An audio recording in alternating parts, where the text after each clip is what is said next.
Madame, Monsieur, bonsoir. Le Conseil constitutionnel avec à sa tête le président Clément Atangana a rendu son verdict sur les recours introduits par le candidat du MRC, Maurice Kamto. Le Conseil, à l'unanimité de ses membres, rejette toutes les requêtes de Maurice Kamto, recevables sur la forme. Les 11 sages l'ont jugé irrecevable dans le fond. Pour l'heure, aucune réaction officielle de la part du MRC à propos de ces décisions-là. En ce moment, les débats portent sur les requêtes introduites par le candidat du SDF, Joshua Ossi. Évidemment, l'actualité depuis 48 heures s'articule autour des audiences qui se déroulent au Conseil constitutionnel dans le cadre du contentieux post-électoral. 18 recours au total qui mettent au devant de la scène 3 principaux candidats, Paul Biya du RDPC, Maurice Kamto du MRC, Joshua Ossi du SDF. Il n'en fallait pas plus pour captiver l'attention de l'opinion face à ce qui paraît désormais comme un point positif pour l'avancée démocratique camerounaise.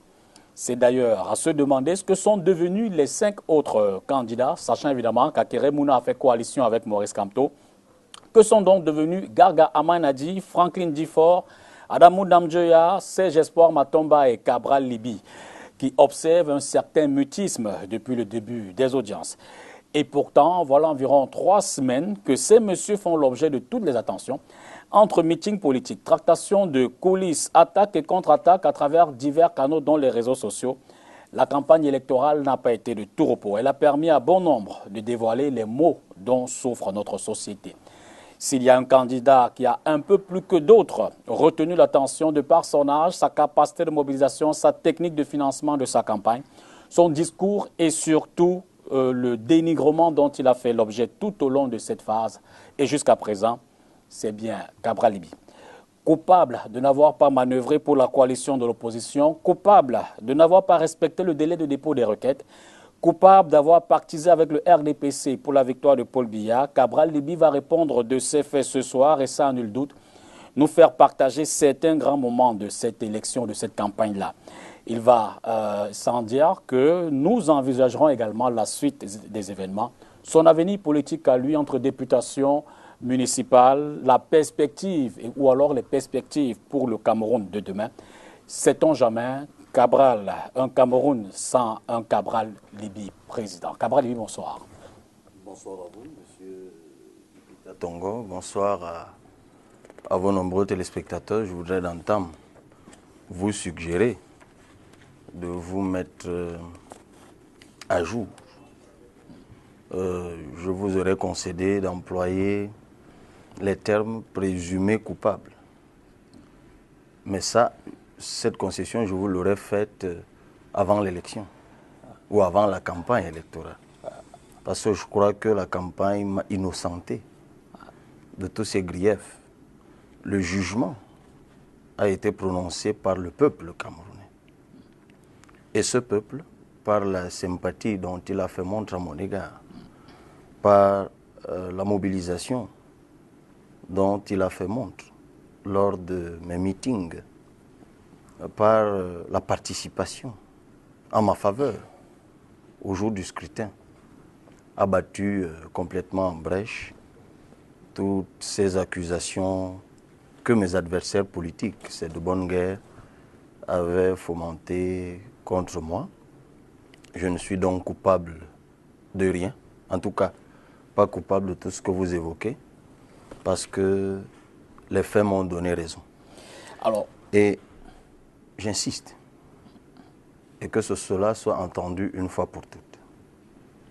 Il y a un peu plus d'1 an, lorsque j'appelais mes compatriotes à s'inscrire massivement sur les listes électorales, j'ai été raillé, j'ai été insulté, j'ai été accusé de distraire les voix de l'opposition. On m'a traité de pion du régime.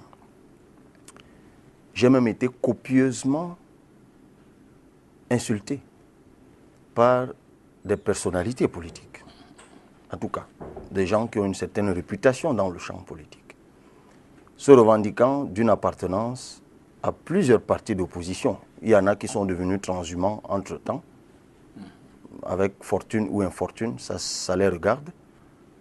Aujourd'hui, je croise des milliers de Camerounais, en tout cas j'en ai croisé, qui me disaient « Nous regrettons avoir écouté ceux qui vous ont collé toutes sortes de sottises. Nous aurions dû faire ce que vous nous disiez. » Et je leur répondais, c'est ça le jeu politique, c'est ça l'évolution politique. Parfois il faut du temps pour que ça percute dans les consciences. Il faut du temps pour qu'il y ait une mue ou une mutation dans les mentalités. Je me réjouis que certains éprouvent ce regret. Ça veut dire qu'ils sont aujourd'hui dans la disposition mentale de s'inscrire véritablement dans le jeu démocratique. Le crédit est revenu. En tout cas, en ce qui concerne certains hommes politiques, j'ai la prétention d'en faire modestement partie. Ça, c'est une chose. Vous avez parlé de la coalition tout à l'heure.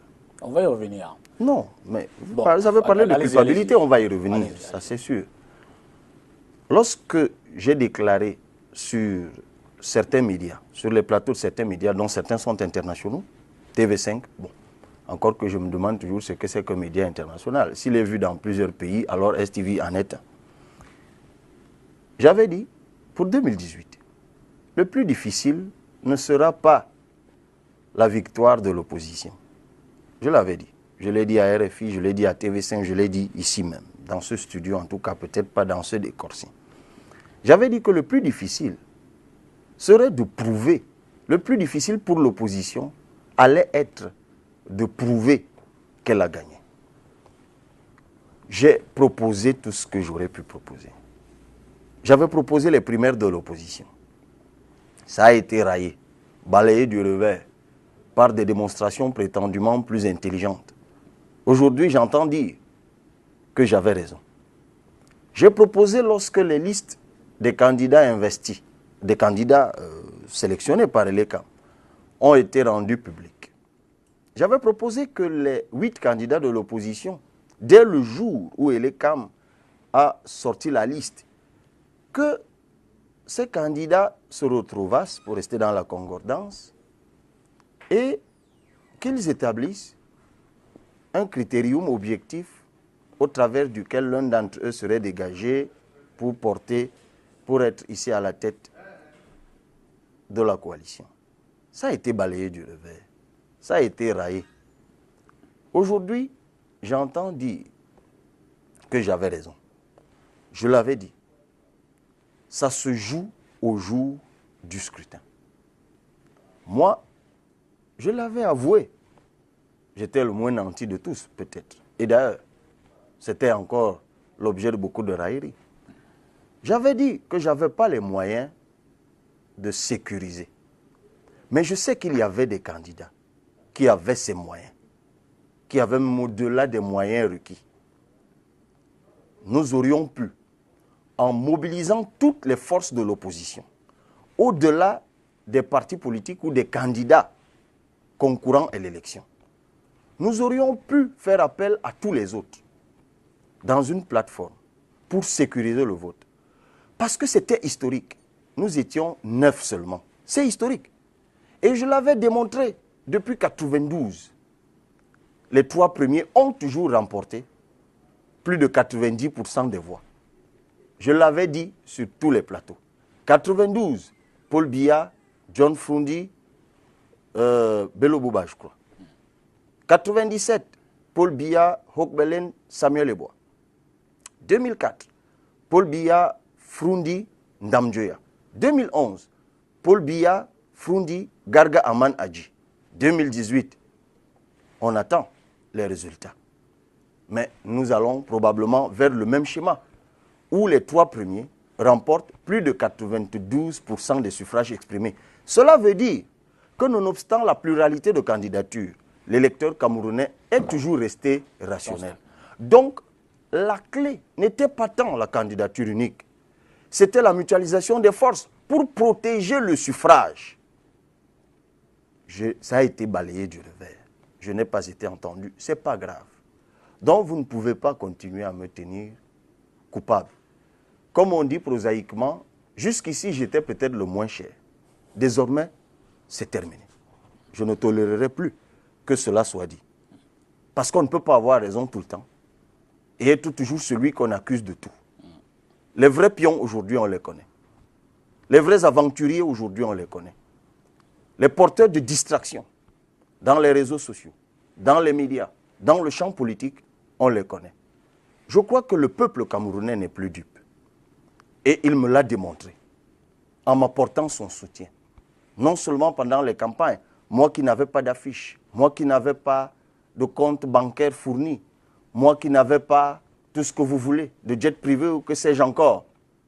Moi, autour de qui il n'y avait pas toutes les reliques de la République.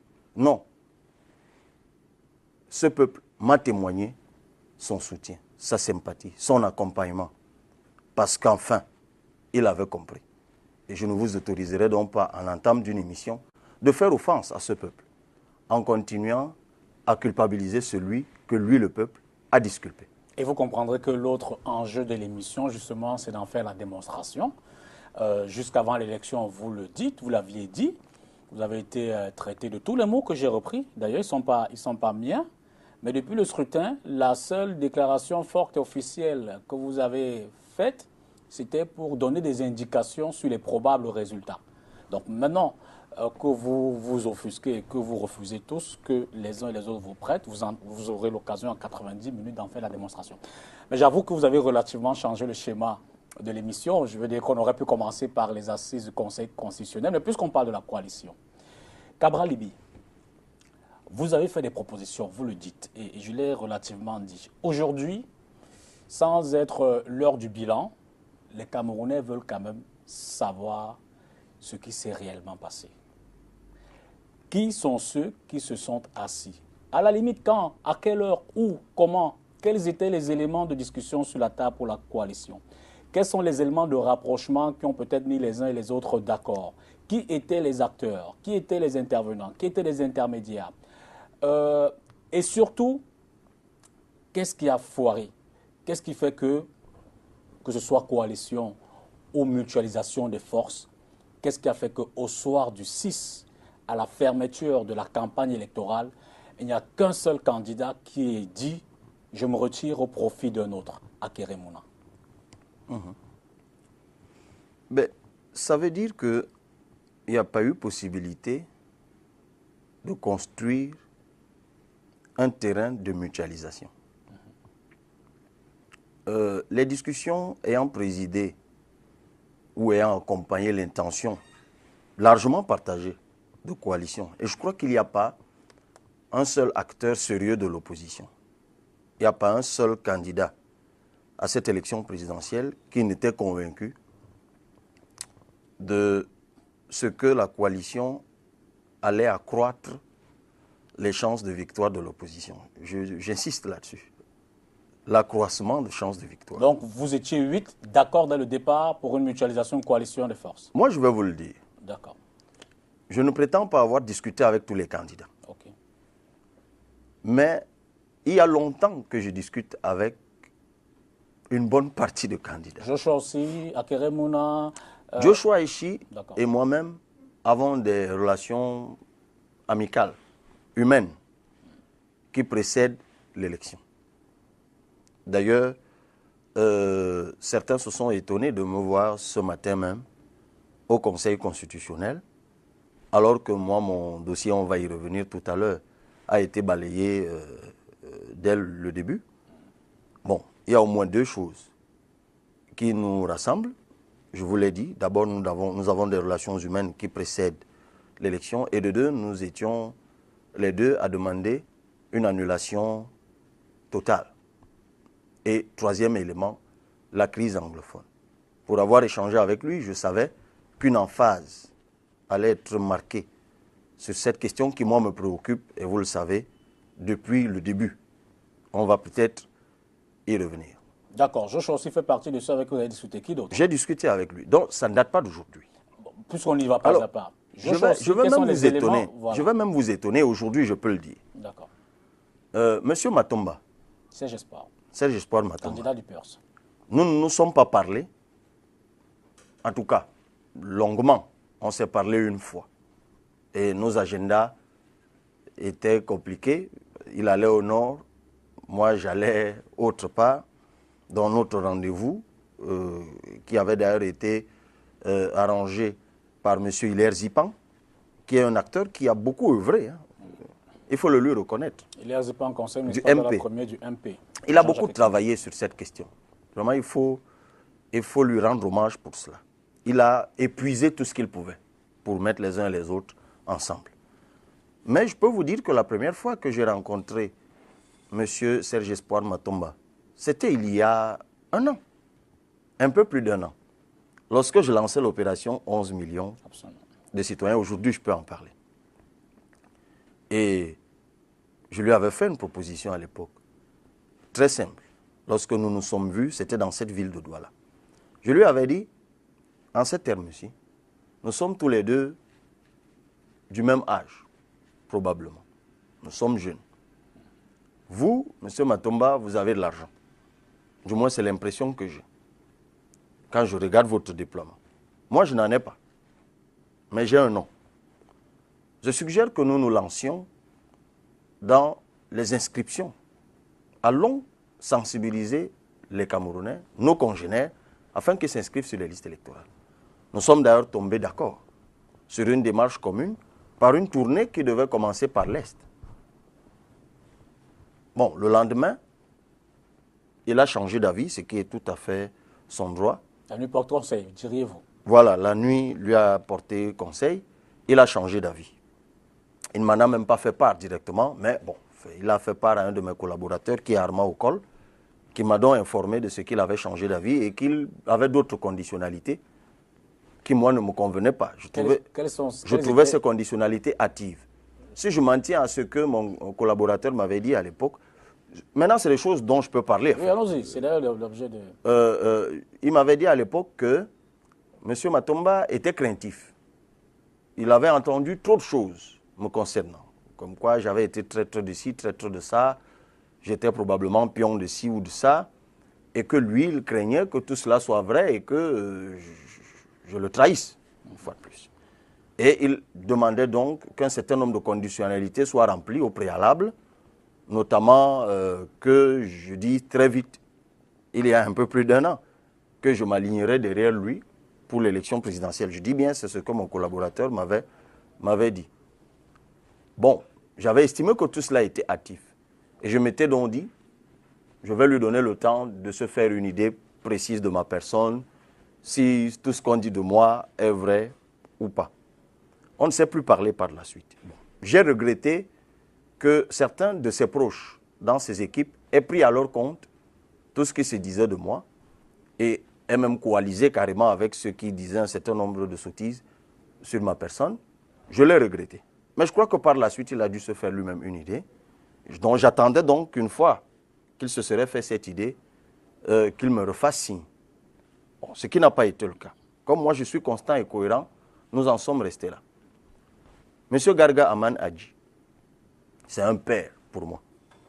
Je peux le dire ici. Parce que c'est l'une des rares personnes qui ait pris son téléphone, vous voyez l'écart d'âge, qui m'a appelé, m'a invité chez lui pour me donner des conseils.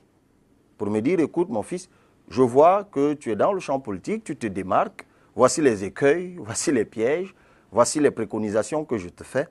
On n'est pas toujours tombé d'accord sur tout, mais c'est l'occasion pour moi de le remercier encore pour tous les conseils qu'il m'a donnés. Et je connais sa position vis-à-vis des questions de coalition. Vous savez, les anciens, eu égard à leur expérience et à la connaissance des acteurs et du champ politique, excusez-moi, ont leur idée, se font leur idée de cette affaire de coalition. Je pourrais, et quand je le remercie, je dois remercier une fois de plus encore M. Sambaka, qui est le vice-président de l'UDC. Absolument. Je l'ai toujours dit. C'est l'un des rares anciens, si ce n'est le seul, vraiment, qui, au moment où j'avais lancé 11 millions, m'a appelé et qui m'a rassuré de sa disponibilité, ce qui est resté le cas jusqu'aujourd'hui, pour tout conseil, tout accompagnement, au point même que vous ne soupçonnez pas jusqu'où. Je l'ai dit quelque part et je peux le redire aujourd'hui. Le prix que j'ai reçu en 2017 du meilleur booster de la démocratie en Belgique, c'est lui qui a déclenché ce processus depuis le Cameroun et qui a saisi cet organisme en leur disant « Mais est-ce que vous vous intéressez véritablement à ce qui se passe au Cameroun ?» Et c'est lorsque cet organisme a commencé à s'intéresser véritablement que j'ai reçu ce prix. Je pourrais vous parler encore de M. Ndamdjoya, justement, que je connais depuis fort longtemps. J'ai participé aux réunions, j'oublie le nom exact, mais il organisait des instances à Yaoundé de formation, d'imprégnation idéologique et autres. J'y ai longuement participé, il est pour moi comme un père. Je connais sa position. Lui ayant été victime, d'ailleurs un peu, de ce que je crois avoir subi, donc, il m'avait mis en garde sur un certain nombre de choses. Donc, M. Akeremouna, je l'ai rencontré. Il m'a donné sa position sur la coalition. M. Maurice Kamto, nous nous sommes rencontrés 2 fois. Et la première fois, c'était à son domicile. Et la deuxième fois, à ce qui nous fait office de bureau, de permanence, à 11 millions de citoyens, c'est à l'avenue Kennedy. Lorsque nous nous sommes vus pour la première fois, nous sommes évidemment tombés d'accord que la coalition était quelque chose de déterminant. Et nous sommes tombés d'accord qu'il fallait se donner le temps pour dégager éventuellement une candidature unique. Mais ce sur quoi il fallait urgemment travailler, c'était la mise en place d'équipes mixtes pour travailler à la sécurisation du vote. Ça date sensiblement de quelle période avant le scrutin? Alors, difficile de vous dire, mais en ce moment-là, les listes sont déjà sorties. D'accord. Je ne suis pas très champion. Ben, j'imagine champion. Les listes sont déjà sorties. Et c'est allé très vite. Nous avons échangé longuement, vous savez. Vous savez, au-delà de ce qui se dit dans les réseaux sociaux, de ce que vous lisez ici ou là, souvent les rapports entre les acteurs eux-mêmes sont à des années-lumière de l'impression que les partisans peuvent donner, pour des raisons d'ailleurs que j'ignore dans les réseaux sociaux. Et nous avons convenu à la première rencontre de mettre en place cette équipe mixte. Nous avons même désigné chacun un point focal pour travailler à un protocole d'accord. Un protocole d'accord a été fait. Lorsque nous nous sommes retrouvés la deuxième fois pour la validation de ce protocole d'accord, par rapport à ce qu'on s'était dit au début, bon, de nouveaux éléments sont rentrés en compte. Et ce sont ces nouveaux éléments qui ont postposé la validation de ce protocole d'accord. Et nous continuons à échanger jusqu'à l'élection, de façon tout à fait cordiale. Parce que nous n'avons pas pu nous entendre sur ces nouveaux éléments. Pour pousser un peu plus loin dans le fond, quels sont les éléments de discussion dès le départ? Quels sont les nouveaux éléments qui entrent en jeu, comme vous le dites? Les nouveaux éléments, j'ai envie de vous dire que c'est un peu comme avec M. Matomba. C'est que je crois que souvent les acteurs sont très influencés par ce qui se dit ici ou là. Donc, il y a des conditions préalables qui sont revenues, qui devaient conditionner la validation de la plateforme de la mutualisation pour la sécurisation du vote. Et moi, comme je suis toujours allergique aux nouveaux éléments qui rentrent en compte quand cela n'était pas prévu. Parce que là, vous n'en parlez pas. Je me donne des... Oui, en fait, je vous dis, vous savez, je ne crois pas que ce soit absolument nécessaire Nous sommes dans chacun tire les leçons de cette belle aventure. Deux éléments, juste chacun tire les leçons. Pour comprendre l'ampleur du désamour, du désaccord. Moi, ce que je peux vous dire, globalement, c'est qu'aux yeux des aînés, il n'y a jamais eu sur moi un regard, prise de conscience, un regard présidentiel. Voilà. C'est-à-dire que quand on ne me voyait pas comme l'étudiant, on me voyait comme l'inexpérimenté. Celui qui vient animer la galerie. Celui qui anime la galerie, celui qui ne sait même pas exactement ce qu'il veut. Et peut-être aussi celui qui est envoyé par le RDPC pour jouer le trouble. Ou alors celui qui est envoyé par le RDPC pour jouer les troubles faits.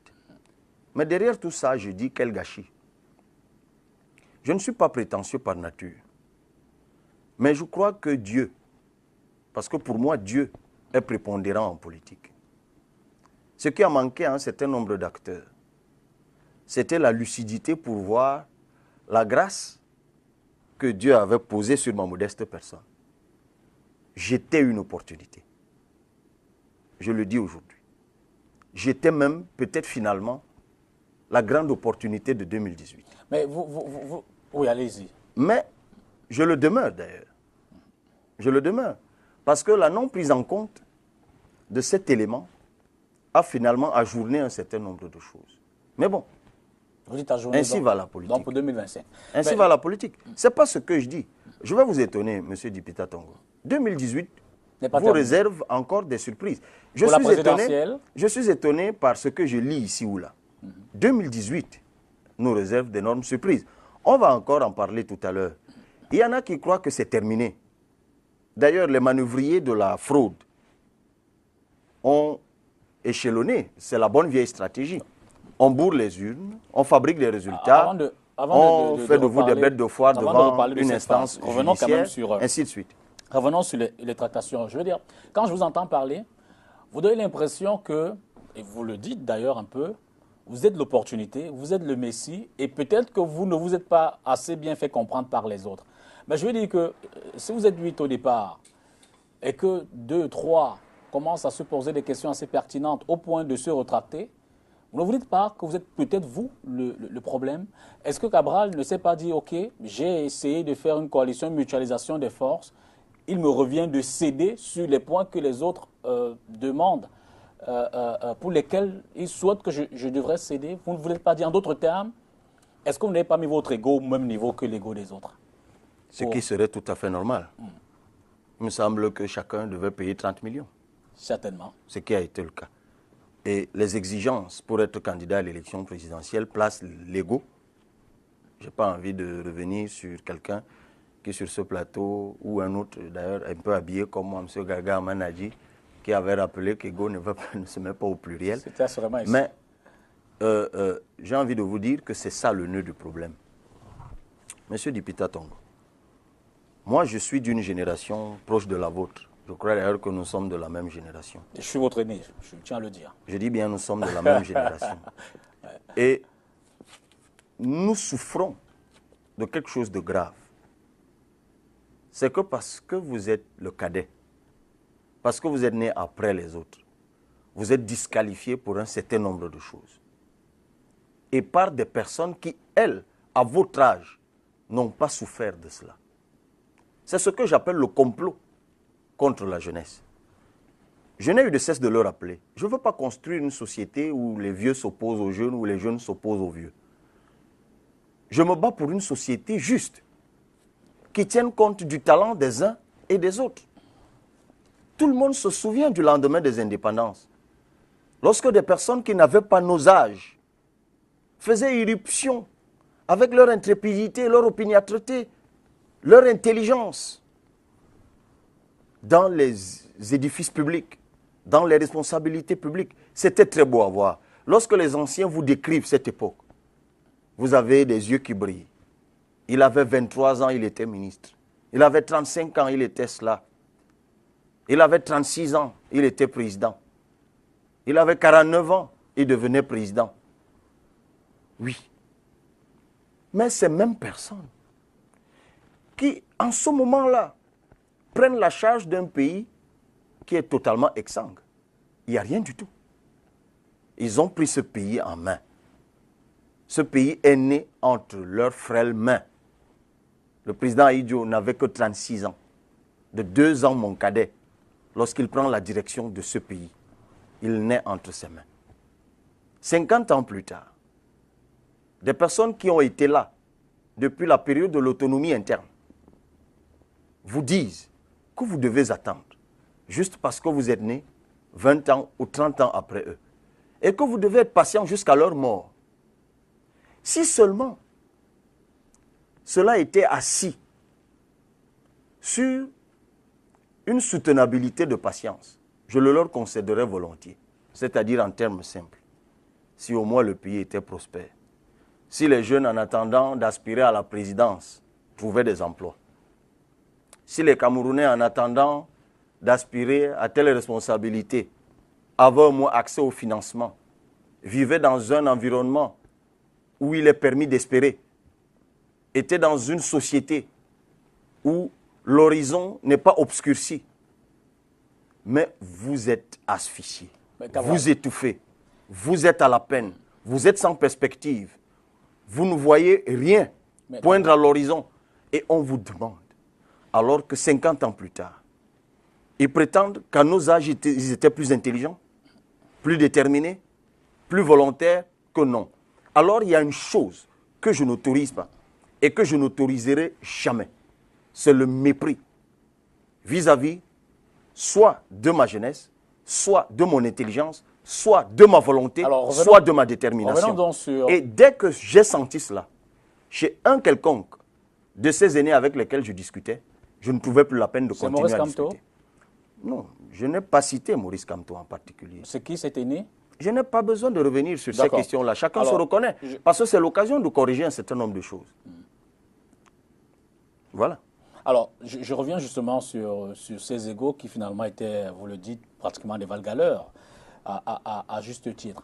Mais je veux dire que si tant il est vrai que pour chacun de vous, l'intérêt premier pour, comme vous le dites assez souvent, libérer le peuple, redonner une autre vision pour le Cameroun, un autre espoir pour la jeunesse, et que vous l'ayez perçu dans cette dimension, et que vous ayez apprécié qu'en face, il y a un égo, est-ce qu'à ce moment, Cabral ne se serait pas dit, d'autant plus que vous dites, vous étiez certainement la chance de cette éventuelle coalition mutualisation, vous n'auriez pas pu vous dire, ok, pour ce sacrifice, pour libérer le peuple, moi je préfère faire plus de concessions que les autres et à la limite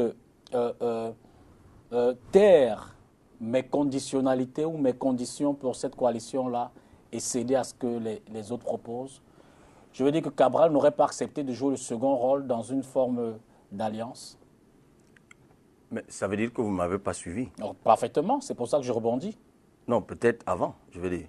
Sur ce plateau, et à vous, et à un de vos collègues, je l'avais dit, j'ai été le premier des candidats à dire que j'étais prêt à renoncer à la candidature, à la faveur d'un autre. Et vous avez ajouté, oui. Mais sur la base de critères objectifs de choix de l'un d'entre nous. Ce que j'appelle critères non objectifs, c'est qu'on vous dise tout de go, à l'entame d'une discussion, M. Dipita, qu'on vous rappelle que vous n'avez que 38 ans et que vous n'avez pas encore construit de maison et que vous n'avez pas de compte bancaire et que vous avez tout le temps.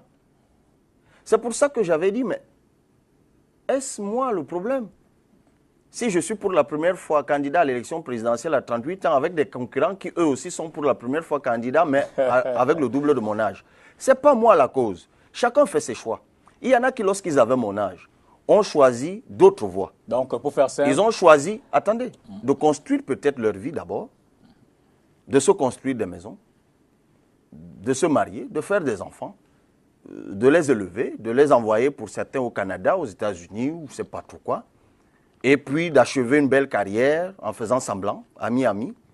Et puis au moment où on prend la retraite, on se dit, bon, maintenant j'ai ma maison, ma famille est à l'abri, je me lance en politique. C'est un choix. Moi, je décide d'escamoter tout ça et de me lancer dans des conditions extricables, difficiles. Inextricables, je devrais dire. difficile. Parce qu'effectivement, pendant longtemps, beaucoup me l'ont dit.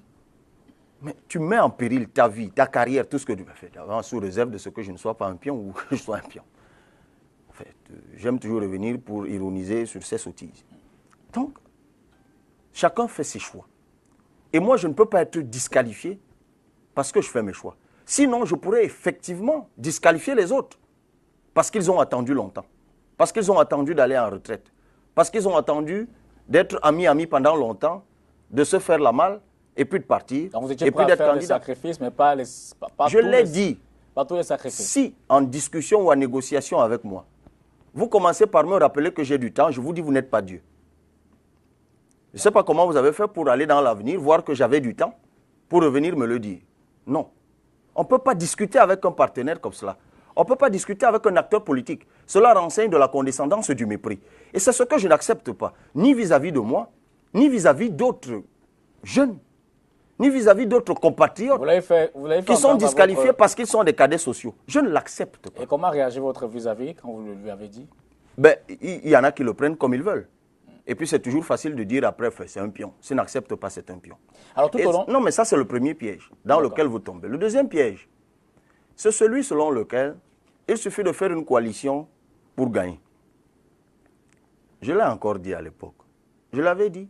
D'abord, vous n'êtes pas certain que vous puissiez avoir une coalition avec les 8 de l'opposition.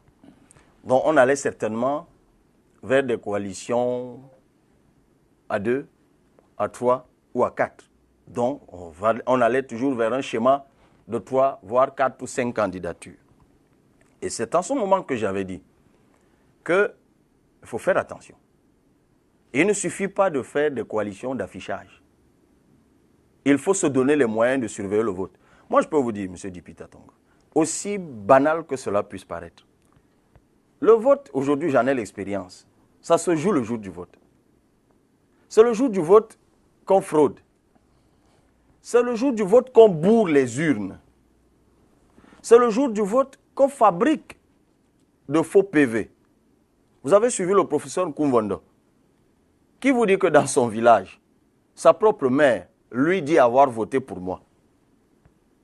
Son frère lui dit avoir voté pour moi.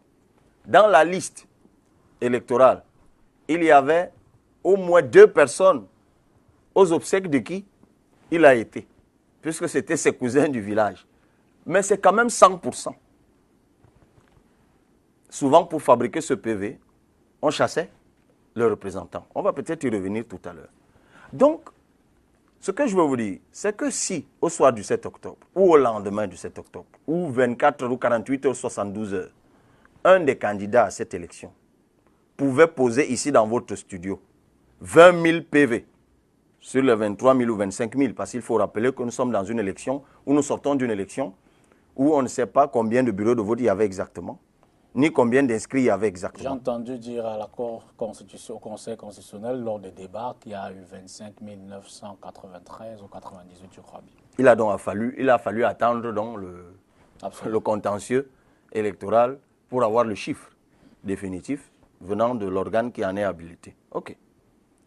Si sur les 25 993 que vous avez suivis, un des candidats pouvait mettre à la disposition de la presse que vous êtes 20 000 PV authentiques sortis des bureaux de vote, livrés par des personnes formées qui ont, par leur courage, bloqué telle ou telle malversation. Je vous dis qu'on parlerait d'autre chose. Alors là, cela a été négligé. Et quand cela a été négligé, ne venez pas perdre du temps à accuser un tel ou un tel autre. Lorsque vous avez de l'argent, mettez-le au service de ce qui est efficace. Alors, Cabral, pas que tout ce qui a été fait n'était pas important, mais je crains qu'on ait négligé cela. Et d'ailleurs, c'est même en réalité pour l'opposition, je l'avais dit avant, on ne le dit pas suffisamment. En fait, tout le monde veut le changement, on peut biaiser comme on veut. Mais moi, je vous le dis encore, si nous prétendons pouvoir gagner une élection contre un président sortant et que nous sommes incapables, même chacun, mais nous tous mis ensemble, de mobiliser 25 000 personnes sérieuses pour surveiller le vote. On n'est pas prêt.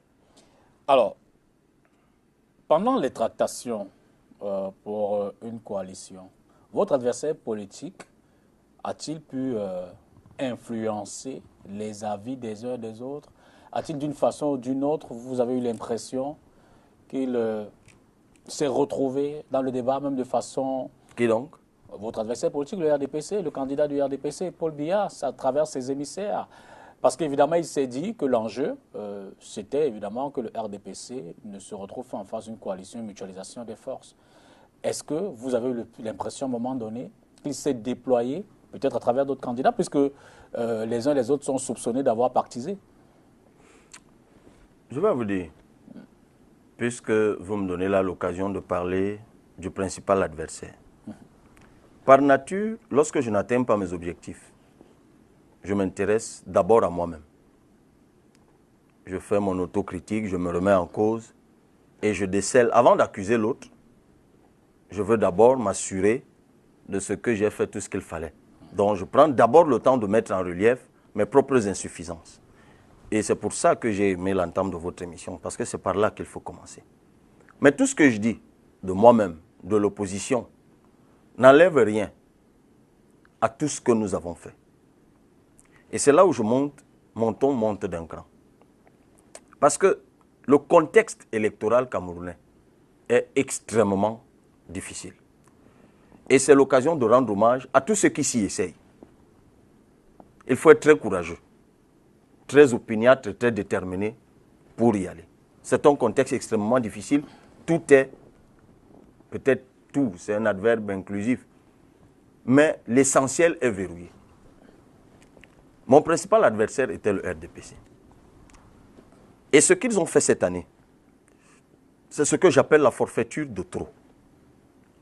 Et c'est ça qui expose ce pays à un délabrement subit à tout moment. C'est pour ça que je vous dis, 2018 n'a pas livré tous ses secrets.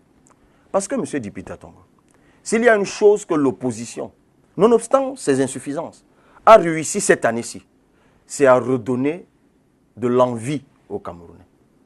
C'est ce regain d'attrait vis-à-vis de la chose politique. Et en cela, il faut féliciter tous les acteurs de l'opposition, en tout cas ceux qui se sont lancés dans cette bataille démocratique. Parce que c'est la somme de nos efforts qui a produit ce résultat. Il y a longtemps qu'on n'avait pas eu une campagne aussi palpitante, aussi attrayante. Aujourd'hui encore, je voudrais saluer, lorsque j'étais à l'aéroport pour venir ici, j'ai rencontré un compatriote. Je rappelle que vous êtes parti de Yaoundé. Oui. Et justement, vous avez passé la journée. Parfait, c'était son prénom. On s'est croisés au check-in. Il m'a dit, Monsieur Cabral, pour nous, vous avez gagné. Quel que soit ce qui sortira du Conseil constitutionnel. Et Dieu merci, c'est ce sentiment qui est aujourd'hui partagé largement par les Camerounais que je croise. Pourquoi ils me disent, nous avons gagné? Parce que c'est la victoire du peuple.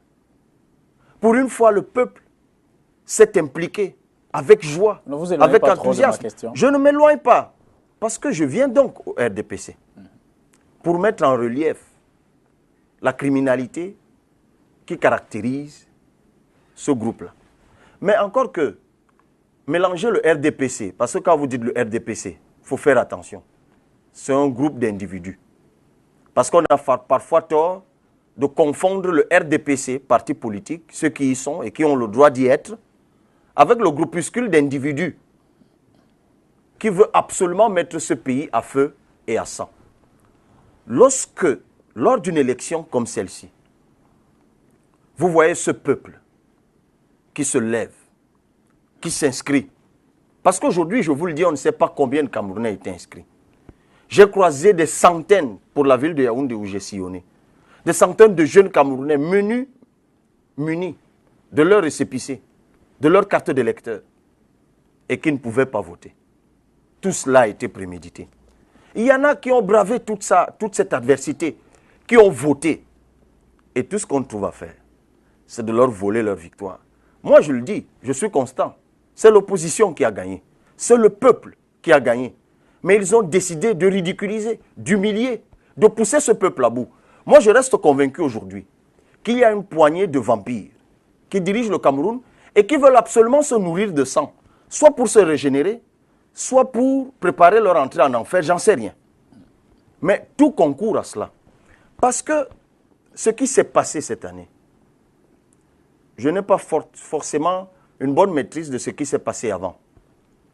Mais c'est extraordinairement maléfique. Et souvent, je m'interroge sur l'état d'esprit de celui qui est à la tête de tout ça. Mais, vous savez, M. Dipita, laissez-moi. Vous donnez l'impression d'envoyer des phrases, des mots comme ça. Je vous ai posé une question simple. Le RDPC, d'une façon ou d'une autre, a-t-il joué un rôle dans l'échec de la coalition ou de mutualisation des forces? Avez-vous eu ce sentiment? Comment, si oui? Mais écoutez, vous n'avez pas compris que, pour moi, votre question m'entraînait sur un terrain qui échappe complètement à la lucidité d'un homme normal. Vous me demandez ce qu'un parti politique a fait. Moi, je ne le sais pas. Je ne suis pas du RDPC. Je ne suis pas un sympathisant de ce parti. Maintenant, je vous le dis encore, ne confondez pas le RDPC avec un groupuscule d'individus. Ce que je vous dis, c'est que il y a un groupuscule d'individus qui tient absolument à pousser le peuple à bout. Parce que dans ce que je vous dis, M. Dipita Tongo, ce qu'ils ont pu faire pour que la coalition n'ait pas lieu est résiduel. Moi, j'ai échangé avec Maurice Kamto. J'ai échangé avec M. Akeremouna, pour ne prendre que cela. Je doute que si nous n'avons pas pu nous entendre tous les trois, c'est le RDPC qui nous a infiltrés. Je doute.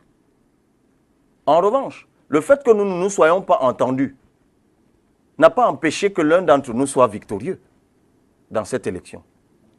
Si je vous dis que notre plus grosse défaillance aurait été de négliger l'impératif de sécuriser notre victoire. Donc vous confirmez votre déclaration d'après, dès la fermeture des scrutins, vous dites que l'opposition a clairement gagné. L'opposition a clairement gagné. Mais tout à l'heure, vous le disiez également que 24 heures après la fermeture d'ailleurs des bureaux de vote, il était impossible pour un candidat de poser sur la table les 20 000 procès-verbaux.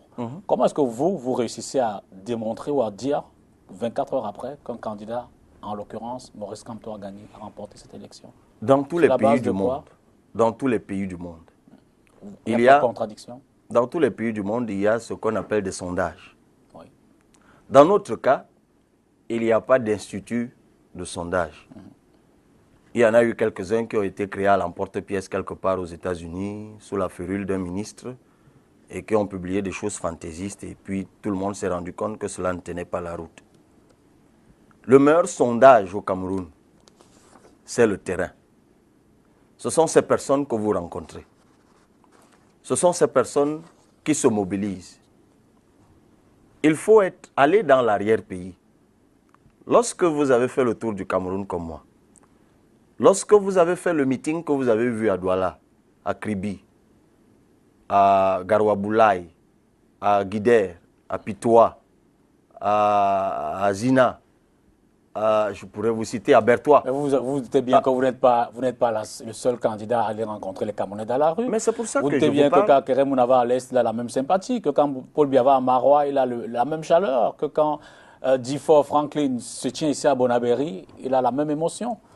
Je veux dire qu'en fonction du parti, de vos soutiens, vous avez certainement l'impression que tous ceux qui tournent autour de vous sont ceux qui vous encensent, qui vous encouragent.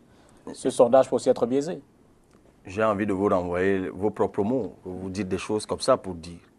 Parce que j'ai vu certaines de vos équipes sur le terrain. Absolument. Et je présume qu'elles vous renseignent. Certainement, puisque ce qu'elles voient. Absolument. Et elles ont dû vous dire que la mobilisation qu'il y avait sur le terrain autour des candidats de l'opposition n'était pas la même autour des représentants du candidat du pouvoir. Pour le meeting de Marois, les images sont là. Vous pouvez faire la différence entre ces images-là et les images de certains candidats de l'opposition à Marois. Maintenant, la nature de la mobilisation, elle est également connue. Ils travaillent sur la précarité des Camerounais. D'un côté, vous aviez les représentants du candidat du pouvoir qui, pour faire foule, distribuaient t-shirts, bouts de pain, sardines, argent, payaient le transport, promettaient tout ce que vous voulez, juste pour la télé. Et vous avez de l'autre côté une mobilisation similaire, voire plus importante, mais spontanée, où parfois c'est ceux qui venaient qui eux-mêmes cotisaient, en tout cas c'est mon cas. Moi je me souviens, au meeting de Marois, il y a eu 5 costers de 80 places de compatriotes partis de Koussiri pour le meeting, à leurs propres frais. D'ailleurs, malheureusement, ils sont arrivés pratiquement à la fin du meeting, parce que c'est long, le trajet. Et ils m'ont dit, ils voulaient simplement me témoigner, parce que je n'avais pas pu arriver à Koussiri, malheureusement, à cause du calendrier. Et ils m'ont dit qu'ils venaient juste me témoigner leur sympathie et leur soutien. C'est tout ce qu'ils voulaient faire.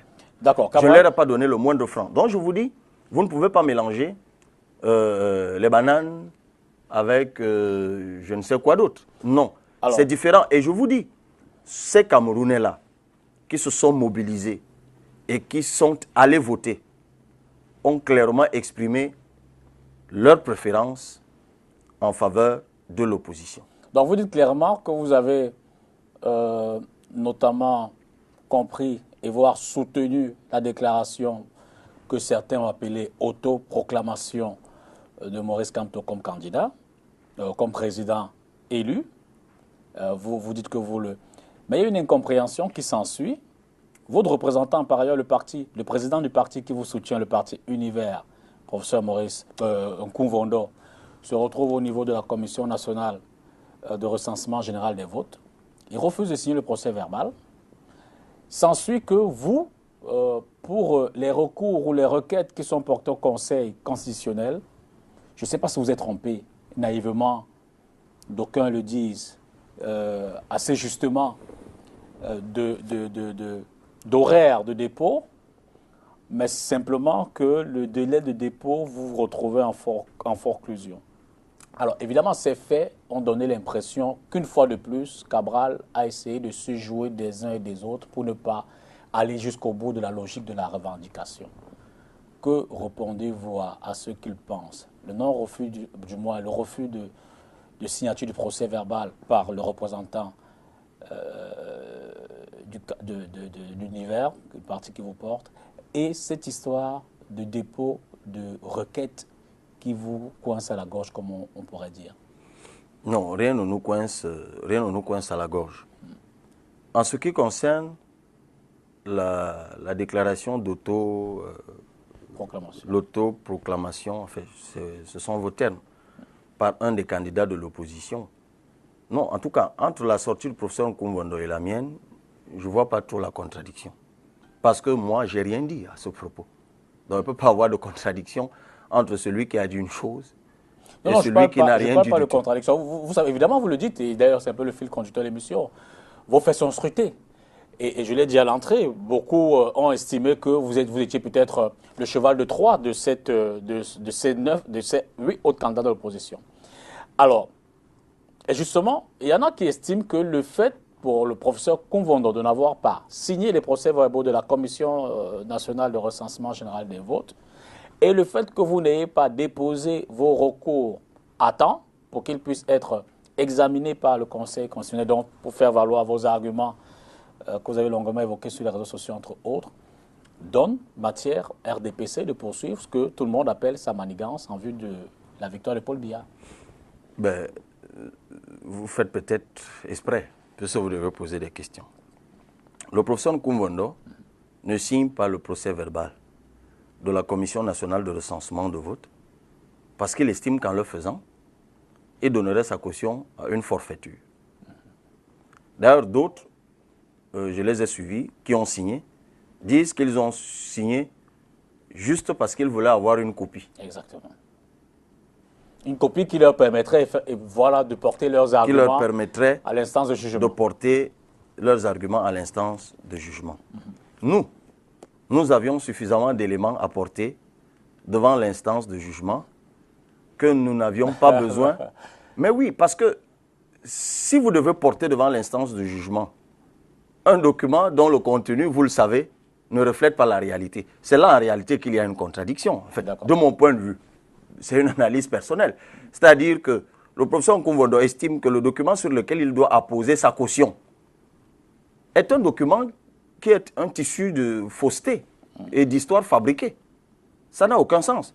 D'ailleurs, vous voyez maintenant que c'est à la télé que je regardais cela hier, le professeur Foguet, face à un des conseillers,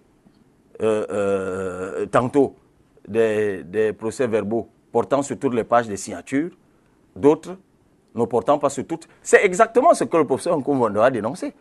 Il a dit, mais ces affaires ne sont pas authentiques, ne reflètent pas la réalité. Parce qu'en plus, nous avons des PV sortis des urnes qui sont en contradiction avec ce que vous me demandez de valider. Il a refusé. Maintenant, nous avions suffisamment d'éléments. J'ai même mis en circulation dans les réseaux sociaux notre mémoire de défense. En tout cas, une partie du mémoire de défense. Pour que les éléments matériels qui fondaient notre démarche contentieuse soient partagés par le plus grand nombre.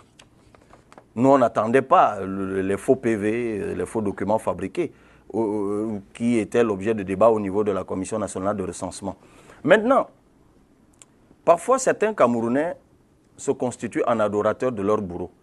Et c'est ce que je voulais dire tout à l'heure, vous ne m'avez pas laissé terminer, mais je finirai par le faire. Vous avez une situation ubuesque devant le Conseil constitutionnel. Que dit la loi, M. Dipita Tongo? Même si vous n'êtes pas juriste, c'est une question de bon sens. C'est vrai que un musicien, Papillon, pour ne pas le citer, a écrit, vous savez, il est très fort dans le jeu de mots. Le droit, il a dit, le droit n'est pas la droiture.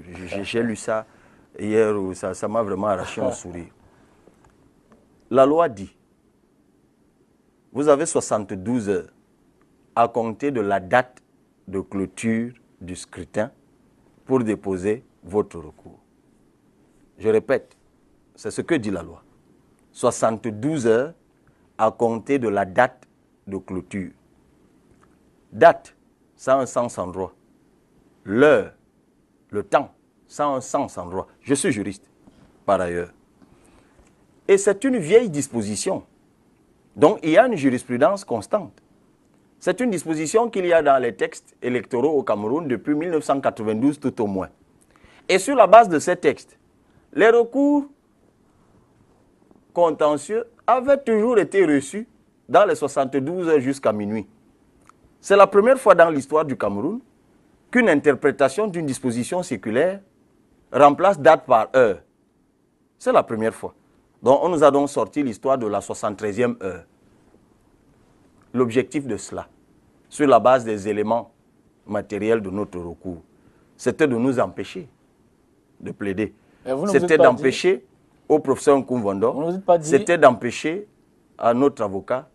Vous n'avez pas regretté d'avoir pris le risque d'attendre la dernière minute pour déposer votre recours? Mais il n'y a pas de regret ou de risque à respecter la loi. C'est ce que je vous dis. C'est pour ça que je dis que les Camerounais sont des adorateurs de leur bourreau. C'est-à-dire qu'on est dans une situation bizarre où je lis dans les réseaux sociaux des gens qui disent « Mais vous auriez dû, vous aussi, déposer avant 18 heures. » C'est exactement les mêmes choses qu'on lit lorsqu'une fille dit qu'elle a été violée. Lorsqu'une fille accuse quelqu'un de l'avoir violée. Et vous lisez des gens qui disent « Toi aussi, tu aurais dû éviter de marcher seul. Toi aussi, tu aurais dû éviter de porter une mini-jupe. Toi aussi, tu aurais dû éviter de sortir de chez toi parce que tu es une fille. » Voilà l'analogie que je fais. Parce que comme c'est en matière constitutionnelle et que ça ne nous touche pas dans notre chair ou dans notre famille, nous pouvons nous autoriser d'écrire des choses qui valident l'imposture, qui valident la forfaiture, qui valident l'illégalité, qui valident la violation de la loi. C'est pour ça que je vous dis qu'il y a des Camerounais qui sont des adorateurs de leur bourreau. C'est ça qui est incroyable. C'est-à-dire que Maître Olivier Penguet vous dit que je suis dans le contentieux électoral depuis longtemps. Ce n'est pas la première fois que je plaide en matière de contentieux électoral. Ce n'est pas la première fois que je dépose un recours. Je les ai souvent déposés à 20h, à 21h, à 22h et même à 23h58. Parce que c'est ce que dit la loi. Vous vous rappelez, lorsque nous devrions déposer nos candidatures, pourquoi nous les avons déposées? jusqu'à minuit. Parce que c'était la date. Le jour de clôture, la date de clôture du scrutin, c'est le 7 octobre. Et ça se clôture à minuit. C'est 72 heures à minuit que le dépôt, que vous entrez dans la... Si vous dépassez minuit, que vous entrez dans la forclusion. Voilà ce que dit la loi. C'est indépassable, c'est immuable. Donc en réalité, ceux qui disent ce que vous rapportez là sont complices de l'illégalité, complices de la forfaiture. Et c'est ça qui est regrettable. Alors, le scrutin est passé, les requêtes sont déposées, le Conseil est en train d'évacuer les affaires au fur et à mesure que le temps passe. Depuis d'ailleurs 48 heures, effectivement, nous sommes en plein dans les débats. Et ce soir, je l'ai dit également à l'entame de l'émission, le Conseil a définitivement donné sa réponse aux requêtes de Maurice Kamto. Vous l'avez suivi. Je vais dire, pour vous, quelle est la première réaction? Recours recevable évidemment sur la forme, mais totalement rejeté dans le fond. Qu'est-ce que vous voulez que je vous dise? Que vous en fassiez un commentaire. J'ai suivi le Conseil constitutionnel. Monsieur Dipita Tongo, je ne sais pas pourquoi nous aimons nous faire du mal. Tout le monde, en tout cas pour nous les juristes, nous savions comment est taillé le processus électoral. Tout le monde sait, en tout cas ceux qui sont juristes, que le code électoral camerounais est en porte-à-faux avec un traité. Alors que notre constitution précise bien que les traités sont au-dessus des lois internes. La charte africaine, enfin, si vous avez lu notre mémoire de défense, nous sommes longuement revenus là-dessus. La charte africaine de la démocratie, des élections, de la gouvernance est un traité. C'est grâce au dépôt du 15e instrument de ratification par le Cameroun que ce traité est entré en vigueur au sein de l'Union africaine. Et c'est le cas depuis 2012. Cette charte est claire. Les États prennent l'engagement d'avoir des organes indépendants, chargés d'organiser les élections, chargés de gérer les élections. C'est un engagement souscrit par le Cameroun. Mais nous avons quand même, en 2012, voté une loi dans laquelle il est écrit qu'il y a l'ECAM, organe indépendant chargé d'organiser et de gérer les élections. Mais la même loi dit quand même qu'en matière électorale, il y a des commissions départementales, il y a des commissions régionales, en tout cas, des commissions régionales et une commission nationale de recensement. Et que la commission départementale, suivez bien, est présidée par le président du tribunal. Parmi ses membres, 5 de l'administration territoriale désignés par le préfet. 5 autres, je crois, de l'administration désignés, non, de la justice, désignés je ne sais par qui. Et un représentant de chaque candidat. Et je crois 3 ou 4 ou 5, je ne sais plus, représentants de l'ECAM. Donc, l'ECAM qui est chargé d'organiser les élections devient lui-même membre d'une instance qui, elle, est donc chargée de gérer les élections. C'est en porte-à-faux avec un traité. Nous, attendez, nous le savions. Le Conseil constitutionnel que nous avons est constitué de membres dont les parcours de certains sont bien connus. Il y a quand même parmi eux un ancien conseiller personnel du président de la République. Il y a quand même là des personnes qui ont dit le droit en matière électorale depuis 1992, dont les inclinations sont connues. D'ailleurs, lorsqu'on est à ce niveau de responsabilité et qu'on a une épouse députée dans le parti au pouvoir, bon, évidemment, ça a été relevé par un des candidats. Vous me direz qu'il y a étanchéité quand on est sorti de la chambre conjugale et qu'on peut très bien se remettre ensemble dans la chambre conjugale, évidemment. Ça fait partie des errements de notre système. Donc, la plupart des candidats, moi-même y compris, qui allaient au contentieux constitutionnel, Ils sont allés dans l'espoir que ceux qui sont chargés de dire le droit, dans des circonstances aussi délicates, aussi graves, susceptibles de plonger le Cameroun dans le chaos, allaient avoir un sursaut patriotique. Il faut toujours croire aux humains. Et c'est ça qu'il faut saluer chez tous les candidats qui sont allés au Conseil constitutionnel. Parce qu'ils gardent l'espoir que ceux qui doivent dire le droit, ceux qui doivent veiller au respect de la Constitution, ceux qui doivent veiller à la conformité des lois vis-à-vis de la Constitution, ces lois qui ne respectent pas un traité sur la couverture médiatique.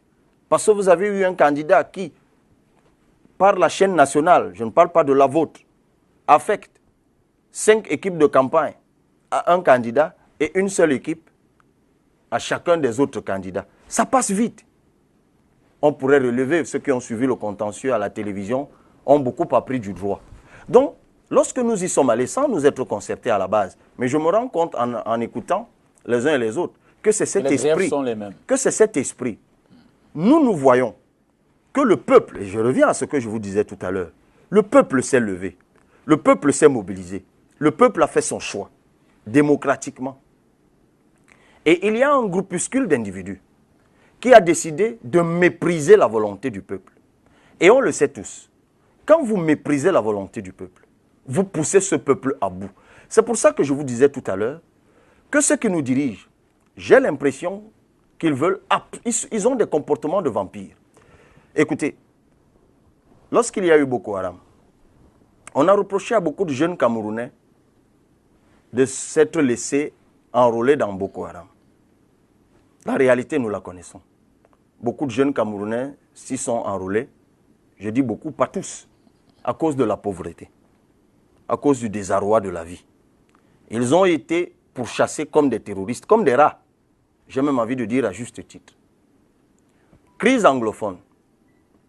Des jeunes Camerounais se sont laissés embarquer dans ce qu'on appelle aujourd'hui Amba Boys ou Ambazonian, ou je suivais l'ex-bâtonnier aujourd'hui, avocat de Joshua aussi, le rappeler.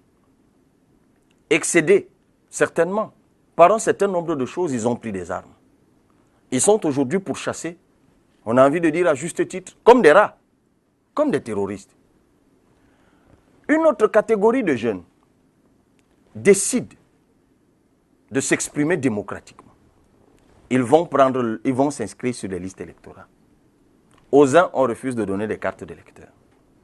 À d'autres, on donne des cartes d'électeurs. On leur refuse le droit de vote. Certains bravent même tout cela, votent, expriment leur choix vis-à-vis d'un des candidats de l'opposition. On décide de leur voler leur victoire. Qu'est-ce qu'on veut finalement? C'est la révolte.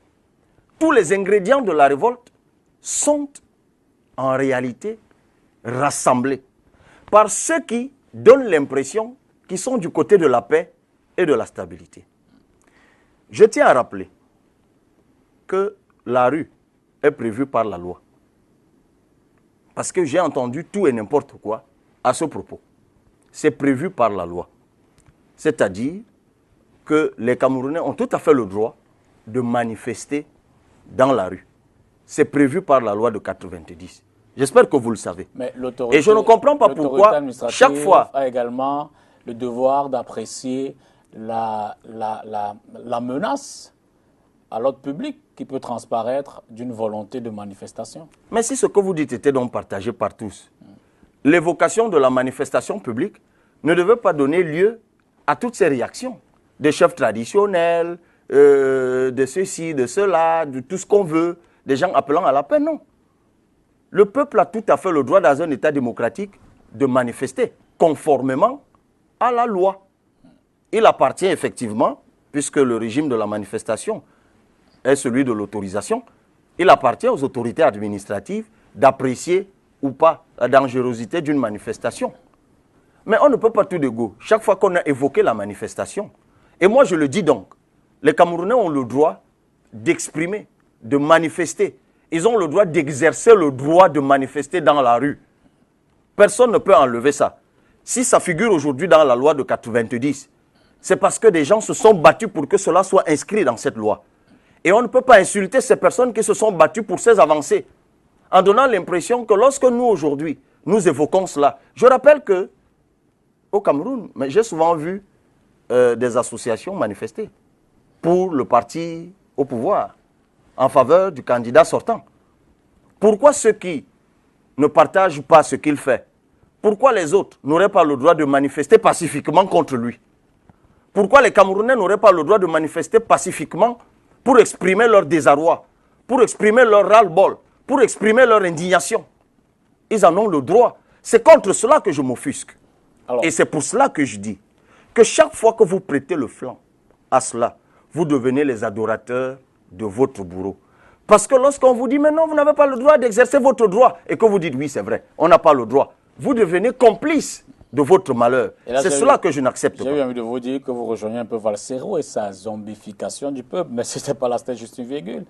Alors Cabral, puisque vous estimez que Maurice Kamto a gagné cette élection, vous aurez quel rang, quel pourcentage? Paul Biya aurait quel rang, quel pourcentage? Joshua aussi, vous qui avez peut-être des résultats déjà.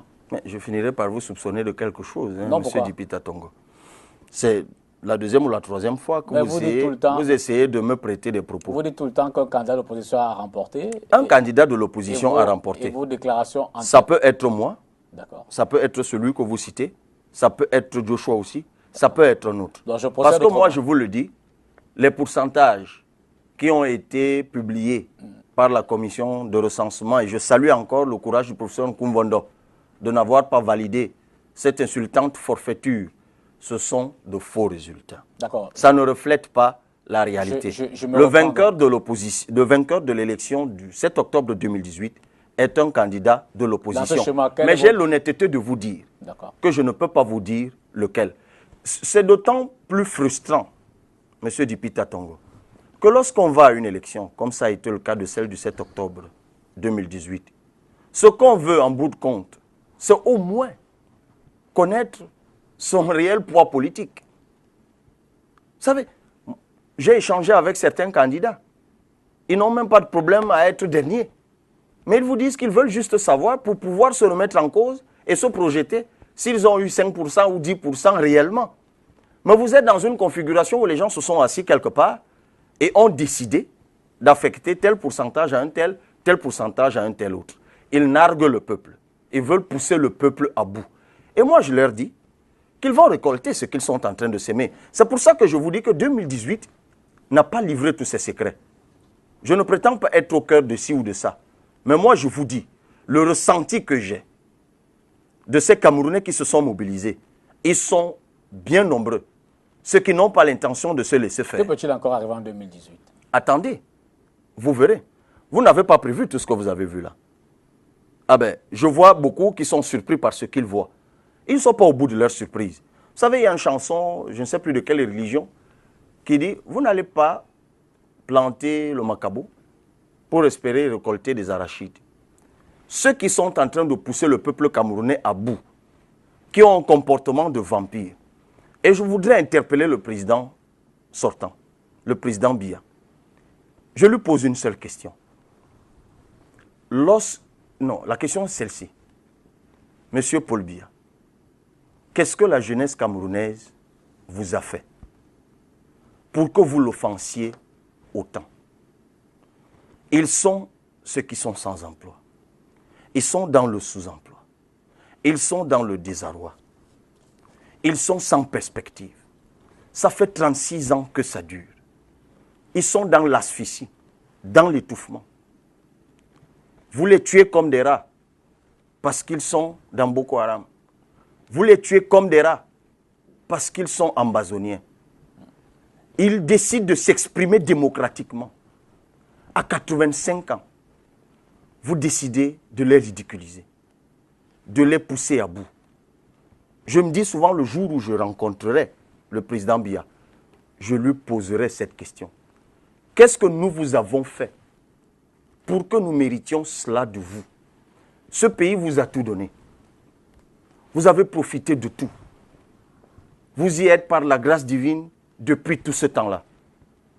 Pourquoi voulez-vous absolument boire le sang de ceux qui ont l'âge de vos enfants avant de vous en aller? C'est cette question que j'ai envie de lui poser.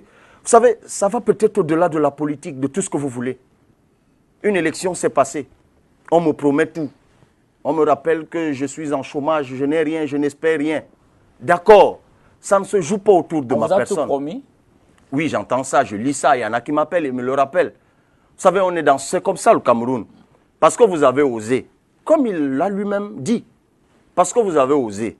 On estime qu'à mon âge, avoir osé vouloir remplacer celui qui a 85 ans, c'est un crime et que cela va être puni.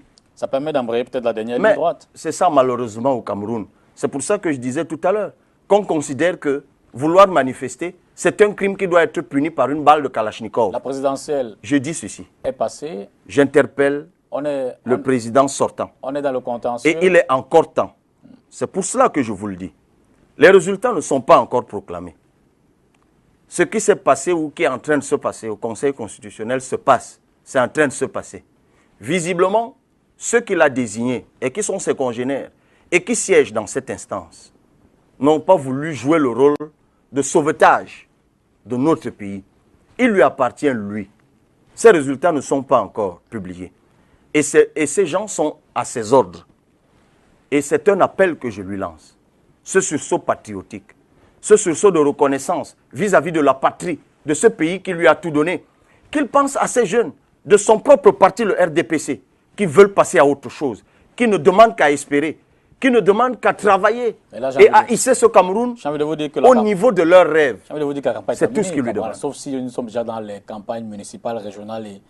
Avant d'en arriver là, justement, parce que moi je vais vous dire, M. Dipita Tongo, et je le dis avec fermeté, avec emphase, ce qui s'est passé en 2018, là, le mois d'octobre, on y est encore, le 7 octobre, ne se passera plus jamais. Comment ça? Je vous le dis. En tout cas, prenez-le, notez-le. Ça ne se passera plus jamais. Les gens ne s'inscriront pas, le peuple ne va pas se mobiliser pour la prochaine élection. C'est la forfaiture de trop. J'espère que vous me suivez. Parfaitement. Ils ont pris les armes au nord. Ils sont tués comme des rats. Ils ont pris des armes dans le sud-ouest et le nord-ouest. Ils sont tués comme des rats. Les autres ont pris leur carte d'électeur. On les ridiculise comme des rats. Donc on leur demande eux aussi, finalement, de rejoindre les autres qui ont pris des armes. Parce que c'est ce qu'ils sont en train de faire. Ils veulent vampiriser tout le Cameroun. Ils passent pour des bien-pensants, pour des gens qui aiment la paix, pour des gens qui aiment la stabilité. Vous ne pouvez pas aimer la stabilité et rentrer dans un bureau de vote, sortir le représentant du parti Univers. Ça s'est fait dans le Nyon-Isso. Le jeter Manu Militari dans un véhicule. Allez le laisser pour lynchage à 10 km. Attendez. Vous allez dans un village, Nyon-Isso, parce qu'une jeune dame, infirmière, a accepté d'être représentant du parti Univers. Vous la jetez hors du bureau de vote. Vous saisissez le chef traditionnel. Elle est bannie du village. Mais ce n'est pas le contentieux, c'est la vie de tous les jours. Oui, parce que cette dame, elle est en train de regarder. On l'a chassée du village. On a cassé sa chambre. On a jeté ses choses dehors. Actuellement, dans le village où elle s'est réfugiée, elle ne peut même pas aller à la borne fontaine. Je pourrais vous prendre comme ça des exemples multiples. Et vous voulez que cette jeune dame, qu'elle aille où, qu'elle vive où, qu'elle fasse quoi. Et lorsqu'elle va se révolter, on dira qu'elle n'aime pas la paix. Cabral. Je vous le dis, 2018 n'a pas encore livré tous ses secrets. Cabral, nous sommes à moins de 10 minutes de la fin de l'émission. Alors, l'année prochaine, on s'attend éventuellement au régional, probablement d'ici février, pour ceux qui lisent dans le calendrier. Mais il y a surtout, et ça a été décalé, ça devait avoir lieu cette année, les législatives et les municipales. Comment Cabral se projette dans l'avenir politique? J'ai failli dire l'avenir proche d'ailleurs. Mais la projection est dans ce que vous dites. Nous sommes dans un pays, en fait, les jours passent, les années se suivent, et le calendrier constitutionnel se déroule. Nous allons vers les législatives et les municipales pour 2019. Il y avait eu un autre président élu selon la commission de recensement. Parce que moi, je le dis encore, je reste convaincu que le président sortant saura prendre ses responsabilités patriotiques avant la proclamation des résultats. Mais il y aurait eu à ce jour un autre président élu, que les législatives et les municipales se seraient toujours déroulées, tel que prévu par la loi, tel que prévu par la Constitution. Donc il y a longtemps que nous nous préparons à cela. Je rappelle que toutes ces élections auraient dû avoir lieu en 2018.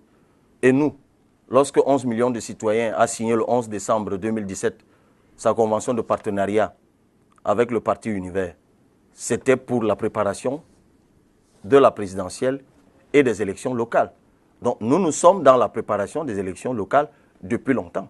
Il y a eu l'étape de la présidentielle, elle va être vidée, épuisée ou achevée avec la proclamation des résultats et avec tous les secrets que cela va livrer. Je vous dis de rester vigilant et à l'écoute. Et puis, il y a les législatives et les municipales qui vont s'en suivre. Si vous n'êtes pas élu président de la République à l'issue du scrutin du 7 octobre, vous serez candidat pour être député ou maire? Mais je vous dis encore, M. Dipita Tongo. C'est pour ça que ma question était précise. Cabral Libby sera-t-il candidat pour la députation? Ça, je l'avais dit depuis longtemps. D'accord. Ça n'attend pas le 7 octobre. Je l'avais dit déjà, et cette interview existe dans les journaux. Je l'avais dit, si le peuple ne me choisit pas en 2018, j'irai à nouveau à la conquête des suffrages de ce peuple en 2019. J'irai ensuite à la conquête des suffrages de ce peuple en 2025 et même probablement en 2032. Donc, moi, je m'inscris là-dessus. Vous savez, l'élection, c'est comme ça, c'est le peuple qui décide. C'est le peuple qui choisit, M. Dipita Tongo. Le peuple ne vous choisit pas. Mais au point où nous en sommes, je vous dis que pour le 7 octobre 2018, je suis incapable de vous dire qui a gagné. Même pas le président sortant ne peut vous dire exactement quel suffrage il a, quel est le pourcentage qu'il a. Tellement ces agents ont participé à un bourrage et à un brouillage qu'on ne sait plus où on en est. C'est pour ça que la solution, c'est de recommencer tout cela. C'est ça la véritable solution. C'est de recommencer tout ceci. Ou alors, peut-être qu'ils ont les vrais résultats entre eux là-bas, qu'ils les proclament véritablement. Et qu'ils nous donnent la possibilité, nous autres, de nous déterminer, en tout cas en ce qui me concerne personnellement, de savoir donc où est-ce que le peuple m'a situé pour que je puisse me déterminer pour la suite. Autrement, mais globalement, si les vrais résultats sont publiés et que les vrais résultats ne me donnent pas la victoire, je vais évidemment aux élections législatives et municipales. Si je suis gagnant, le Parti Univers, avec 11 millions de citoyens, iront aux élections législatives et municipales. Et ça se prépare déjà. Donc ce n'est pas suspendu sur ma personne. Et si jamais, comme vous le dites, les vrais résultats, ce que vous appelez les vrais résultats, ne sont pas proclamés tels quels, que feriez-vous? C'est au peuple d'en décider. C'est tout. Si vous voulez la victoire du peuple, le peuple décide. Cabral Libby, merci. Merci à vous. Bonne soirée, et bonne continuation, bon retour dans vos batailles. Évidemment qu'on va rester très proche de votre actualité. Bonne émission à vous. Mesdames, Messieurs, merci. On était avec Cabral Libby, candidat à la présidentielle d'octobre dernier, dont les résultats seront connus juste à l'issue du déroulé du contentieux post-électoral qui est en train de se faire en ce moment même au niveau du palais des congrès de Yaoundé dans le cadre du Conseil constitutionnel. Merci d'être resté pour regarder Cabral Libby. Bonsoir et à jeudi prochain pour une autre édition du Entretien avec.